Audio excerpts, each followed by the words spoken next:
بسم اللہ الرحمن الرحیم رب اشرح لی صدری ویسر لی امری واحلل عقدۃ من لسانی یفقہوا قولی۔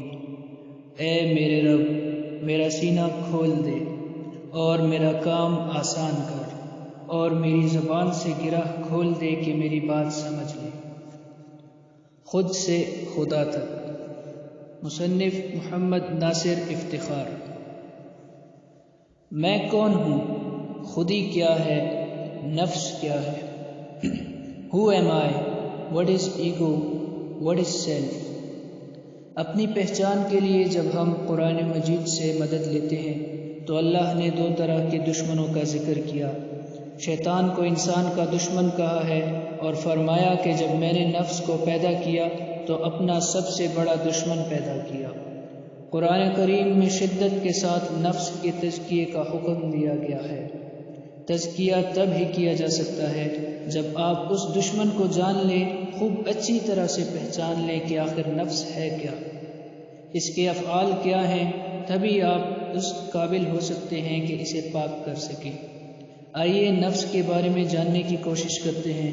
بنیادی طور پر نفس کے 3 حصے ہیں: جسم، حواس خمسہ، ذہن یعنی باڈی، 5 سینسز اور مائنڈ۔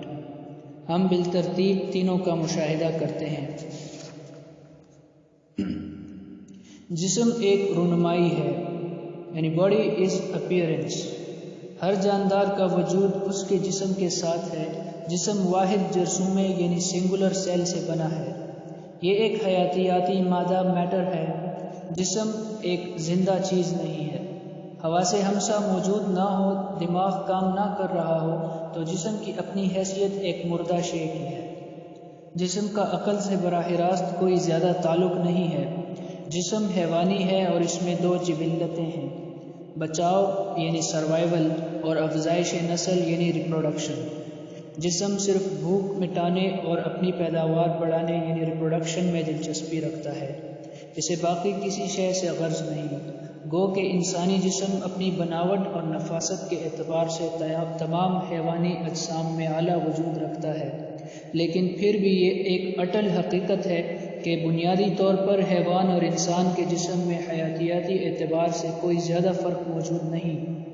زندگی اس کی سرشت ہے، یہ بذات خود زندگی ہے۔ اسے اس دنیا میں بچنے کے لیے، سروائیول کرنے کے لیے خوراک چاہیے اور یہی اس کی اولین ترجیح ہے۔ بھوک مٹانے کے بعد یہ خود کو ابدی یعنی اٹرنل کرنا چاہتا ہے، لازوال ہونا چاہتا ہے۔ اس کے لیے اس کے پاس صرف یہی ایک راستہ بچتا ہے کہ وہ اپنی نسل کو جنسی عمل یعنی سیکس سے آگے بڑھائے۔ اس کے لیے یہ کسی لذت کا طلبگار نہیں۔ لذت یعنی پلیجر جسم کا نہیں، ذہن کا مسئلہ ہے۔ اسے تو صرف خود کو آگے بڑھانا ہے، آرگینزم کو ڈیلیور کرنا ہے تاکہ زندگی قائم رکھ سکے۔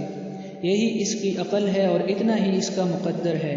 یہ مٹی سے بنا ہے، انسان کو اسی دنیا میں ایک لباس کی صورت عطا کیا جاتا ہے، ایک ایسا لباس جو انسان کا اپنا نہیں بلکہ اس زمین کا ہے۔ وجود اس دھرتی کا ہے جو موت کے وقت اسی دھرتی کو سونپ دیا جاتا ہے۔ جیسے کوئی ادھار کو لوٹا دیتا ہے، اسی طرح مٹی کا وجود مٹی واپس لے لیتی ہے۔ یہاں تک کہ انسان روز قیامت دوبارہ اٹھائے جائیں، ان کے وجود کو اسی مٹی میں ضم ہو جانا ہے، فنا ہو جانا ہے، مٹی کو مٹی میں مل جانا ہے۔ جسم نہیں جانتا کہ وہ زندہ ہے یا مردہ، اسے کوئی خبر نہیں کہ تکلیف کیا شے ہے، یہ سب تو اسے ذہن بتاتا ہے، حواس بتاتے ہیں۔ اس بات کو ایک مثال سے سمجھتے ہیں۔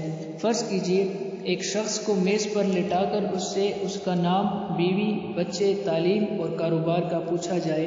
جواب ملنے کے بعد اس کے دونوں بازو کاٹ دیے جائیں اور پھر یہی پوچھا جائے کہ تم کون ہو، تو جواب پہلے والا ہی ملے گا۔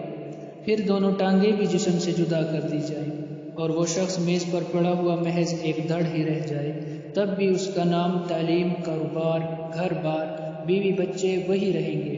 اس کا صاف مطلب ہے کہ وجود شخصیت کا ایک حصہ ضرور ہے لیکن مکمل شخصیت ہرگز نہیں ہے۔ پھر وہ کون ہے جو جسم سے مابرا ہے؟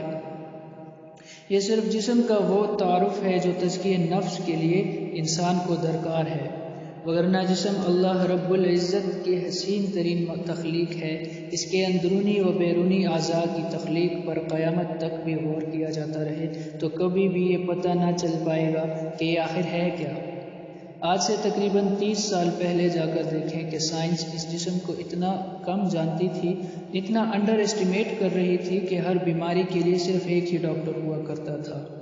لیکن پھر انسان کو احساس ہوا کہ یہ اتنا آسان نہیں ہے، تو ہر وضو کی اسپیشلائزیشن کا دور شروع ہوا، حتیٰ کہ دانتوں کے لیے 7 سال کی طبی تعلیم لازم قرار پائی۔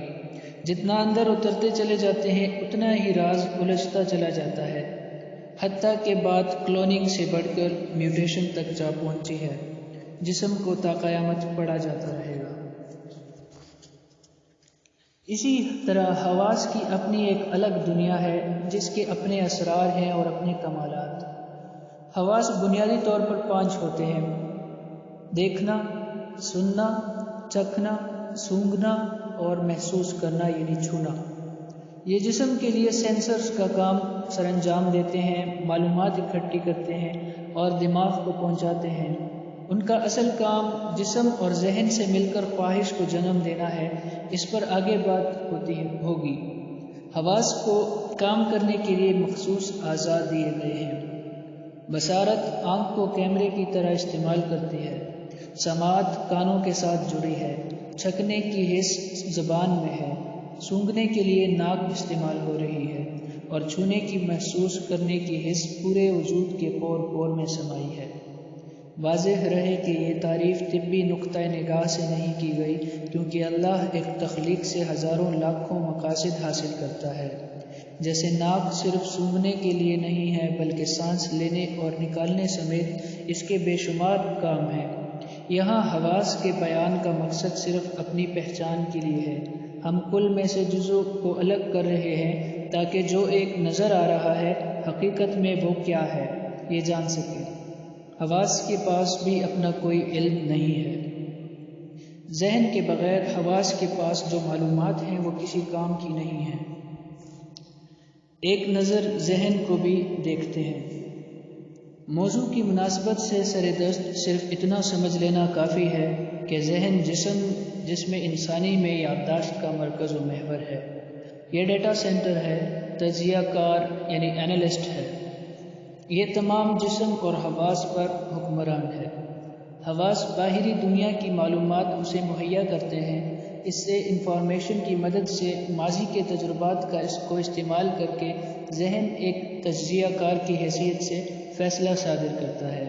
جسم اور حواس جسے ماننے کے پابند ہوتے ہیں۔ یہ جان لینا ضروری ہے کہ ذہن اور دماغ دونوں الگ ہیں مگر ایک دوسرے سے جڑے ہیں۔ جیسے جسم مادی اور روح غیر مادی ہے، اسی طرح دماغ مادی اور ذہن غیر مادی ہے۔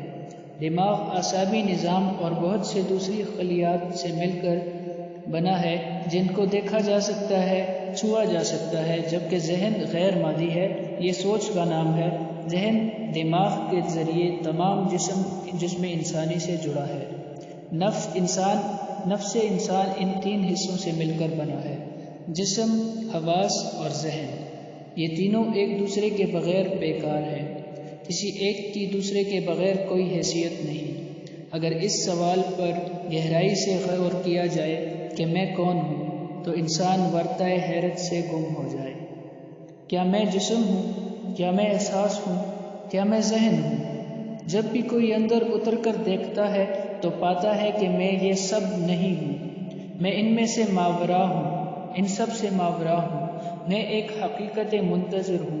میری عزت، میرے خیالات، جذبات، میرا علم، میری دنیا، یہ سب کسی کا ہے۔ یہ عزت کسی کی ہے۔ یہ سب کس کا ہے؟ یہ عزت کس کی ہے؟